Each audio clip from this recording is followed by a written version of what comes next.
Hey guys, so this week, in fact, it's actually for the past 1 month, I was trying to understand the importance of either the technical side or the business side. Basically, my question was what is more important in security? Is it the technical or is it the business? And I came to my own conclusion by studying other industries and understanding how they've evolved over time and what made them good and what screwed them over, basically. So I'll go into the pros and cons of each of the thing. Basically, whether if you focus on the business side of security or if you focus on the management or on the technical side of security, both have their pros and cons, and I have a totally different reason of following something. Maybe it'll be different for you. And I also give reasons or points as to help you decide what your path should be in security. So let's come to my objective. I like solving complicated problems, and I like security for that reason because it's constantly evolving and you have to learn, and I really love learning. Hence, I like security. Now, coming to what are my core values. My core value, specifically in security, is the system needs to be secure. And secure in the sense, it should not hurt the company and it should not cause problems from the technical point of view, all of that. That are my core values. Or let me simplify it this way. The system should have minimum impact on the business, and it should not be a barrier. It should be something that is solving problems. It's at the end the business needs to go, and this is any business. Technology should be a medium of improvement, not a barrier to limit you in what you do. So now let's come to the pros and cons of specifically business. So let's go with the problems first. Okay, so in the problem specifically, when you go to the management side and the business side, the end goal is money. Now some may not like this. I am personally fine with it. I understand that side and I'm okay. I have from my moral point of view.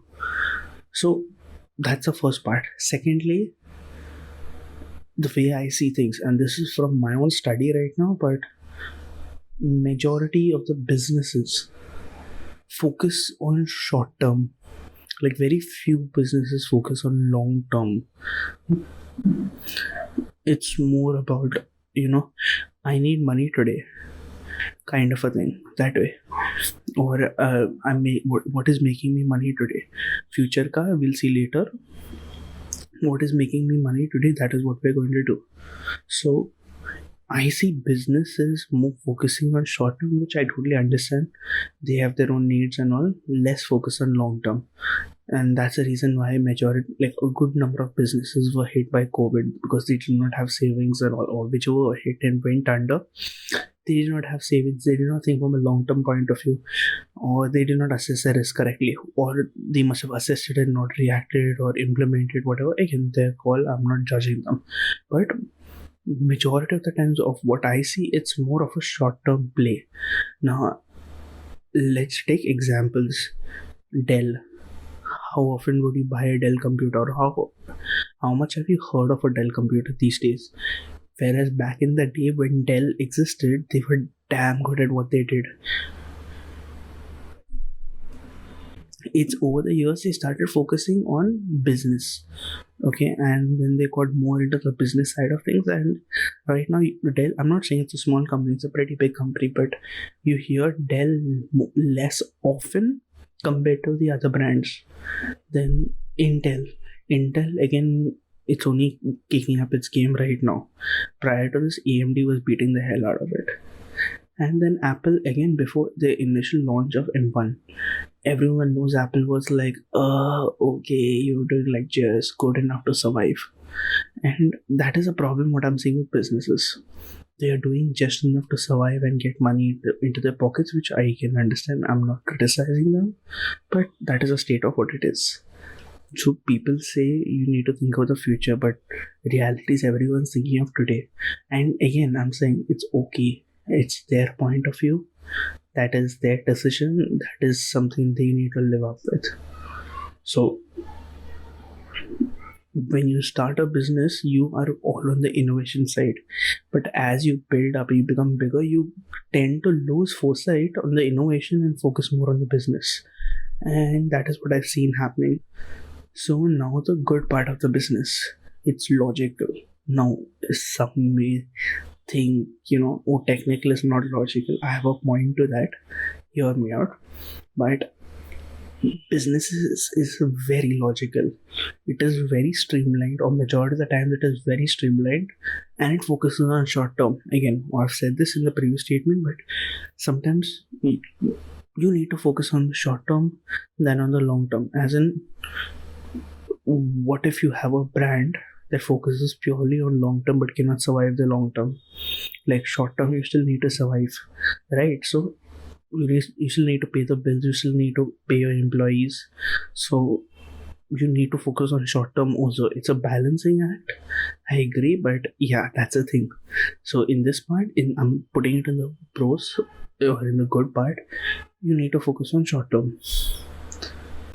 Now let's focus on the technical side, the problems of the technical side. It is not logical, especially when you get into the total nerdy kind of things. It doesn't make logical sense, in the sense like, yeah, it is very cool kind of a thing.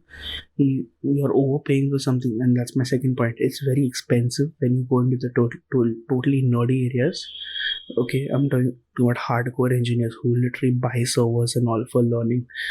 I mean, they spend like 10 lakhs, 20 lakhs on just technical, and they're damn good at what they do. I'm not criticizing them, but yeah, it reaches a point of diminishing returns, wherein even after you put money and resources into something, you're not getting that much output than what you would get initially.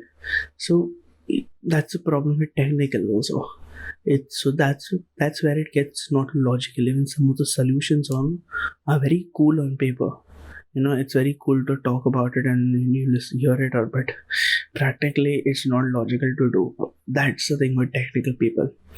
Okay, then it's hard to convince someone, specifically from a board member and executive point of view, or a management point of view, or the business side of it.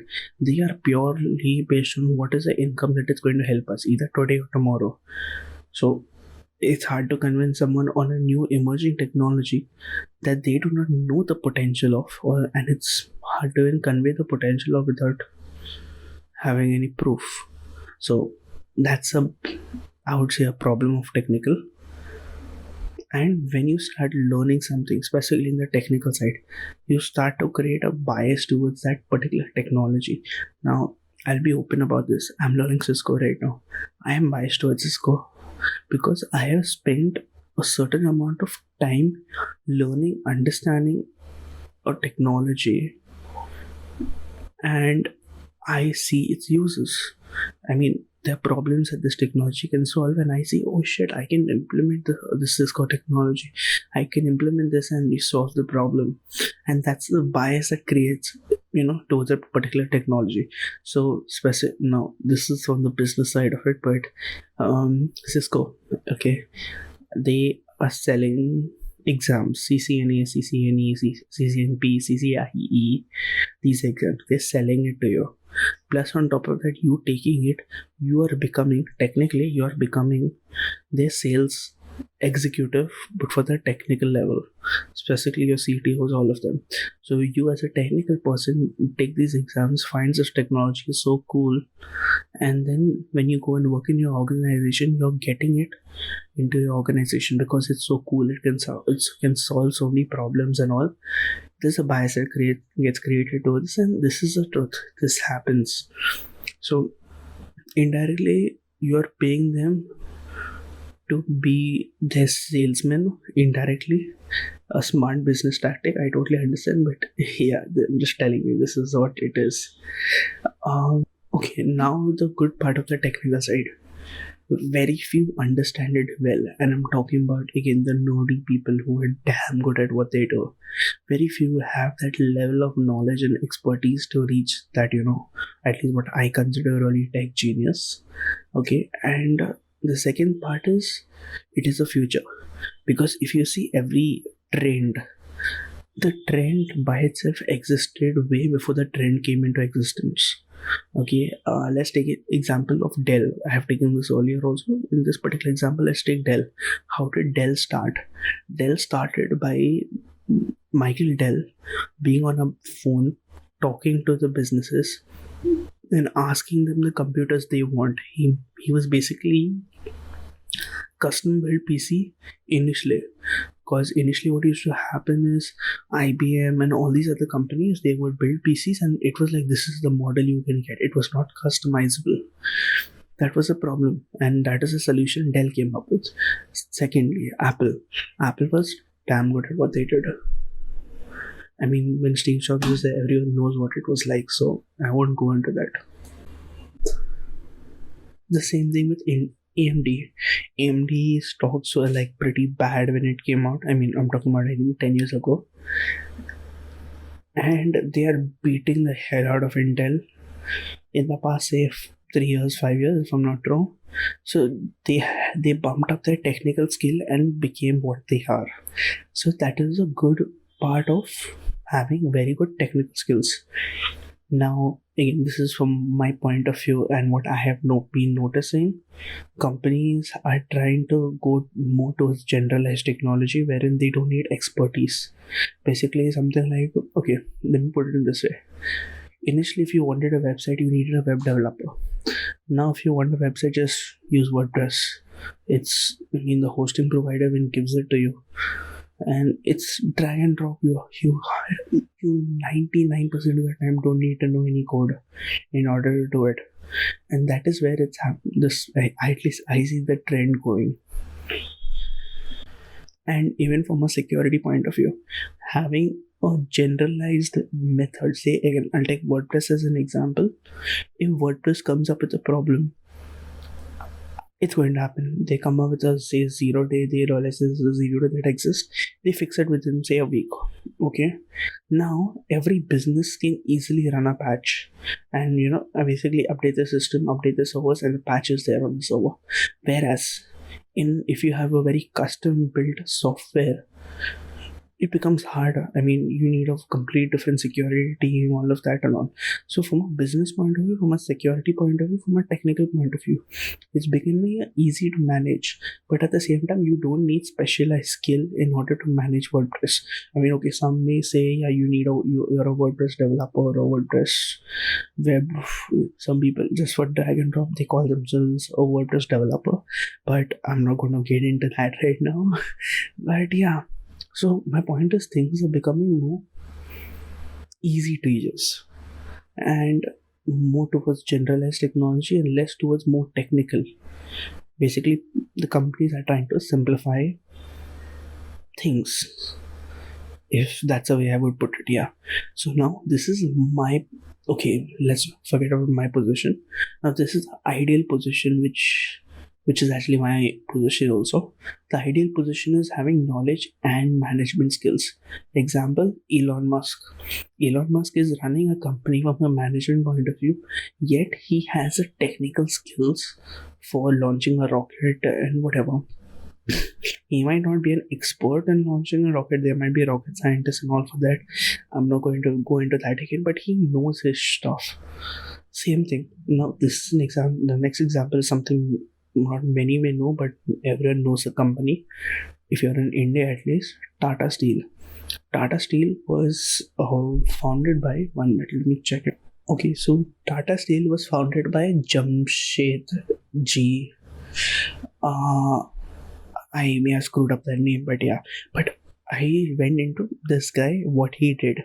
He, at the age of, I think so, 57, he actually started Tata Steel. And that too, he went to some seminar wherein they said that, or that person who was giving the seminar, he said that steel or iron specifically was the future. Because in that time, we were, I think, in the British rule. a railway was a big thing. You could go from one place to another, and for that, for the railway you needed rails, which were made of iron at that time, and iron was expensive. So he went for this one seminar. I mean, I'm calling it seminar. It was, I don't know what it was called in those days, wherein they said iron would be the future, and that made him start Tata Steel, or it was actually called Tata Iron, if I'm not wrong. Yeah. So it's the constant learning process that matters. So now coming to my personal position on this. Personally, I see that you need to learn both the skills. You need to learn management and business and technical. Like there are so many things I can talk to a business person right now because I understand what the side they are coming from. In fact, many people, I'm not bragging about this, but many executives who I talk to, they say they really like the way I talk to them. Again, I'm not bragging. I have been told this specifically when they deal with technical people, because I understand the business side of things. I mean, I'm running my own brand, so you need to know business for that. But yeah, so I understand the business, yet I have the ability to execute on the technical skills. So that is what makes me unique. And plus, I'm constantly learning, and I'm learning from the best of the best. Like, get the top people in the industry, study the hell out of them. And that is what I'm doing. So this may not be possible for everyone. Like, say, if you're in a technical role, and your role is completely technical, learning business may or may not help you, like unless you want to go into that field of business. And if you're in the business field, you may or may not want to go into the technical field. Sure, you understand it, but again, I don't know how much of help it would be to you depending on your role and what you're doing. So yeah, it's for my position, the position which I am at right now, learning business and technical is important. I mean, yeah, I need to know both for what I'm doing. So let's take an example of the skill. Okay, knowing the technical and the business. I'm not going to get too technical, but let's take an example of our ransomware. Okay, an attacker spends say 10 million to buy an exploit from some shady guy who figured out this exploit for Windows, or say Apple or whatever. He figured out this exploit. Okay, for a financial aspect. Okay, he paid $10 million, so the attacker needs to either target 10,000 people and ask them for $1,000 each.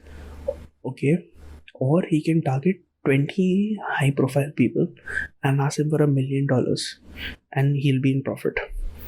Okay, the first case, he was not even in profit, he was breaking even. So if he wanted to be in profit, he would have to target say 20,000 people. Okay, now from a technical side, they both make equal sense to anyone. Okay, from a management side, if I'm the attacker, I would rather, and if I've spent 10 million to get an exploit, I rather target 20 high profile people who will give me the $1 million. Why? Because some may call this racist, or some may call this, I mean, I don't know what to say, but yeah, I might get heat for this, but especially if you're in the technical field, targeting high profile people, the ease of doing business is more easier comparatively compared to the smaller companies. Okay, why? Because they have resources. A smaller company expects you to do a lot of work for that same $1,000, whereas a multi-billion-dollar corporation be like, yeah, okay, $1,000, take this.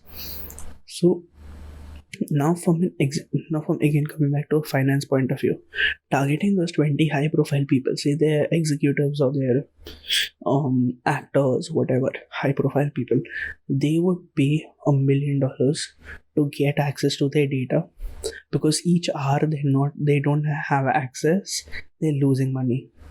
As soon as they reach a point wherein, okay, they've crossed $1 million in hourly rate, they'll be like, I mean, at least the finance guy be like, just pay it off, it makes more sense. So understand this law, understand laws that are playing out here and why something is done. Now, because you understand the management, the finance part of it, and the technical aspect, you can make a decision as to what to do. So, again, my point is, the way I see things, I personally need to learn both. And my point is being the best security guy in the whole world. So, yeah, that's my target. So, it is backtracking on that right now. And for being the best security guy, you need to understand everything.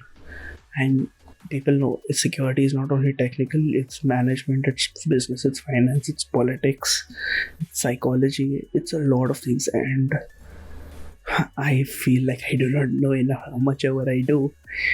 So it's a constant learning process. You keep learning, and that's something I like. Again, coming back to my core values, it's something I like to do. I like to learn. I like to implement, and that's why I like security. So that's it for this week. Talk to you guys next week.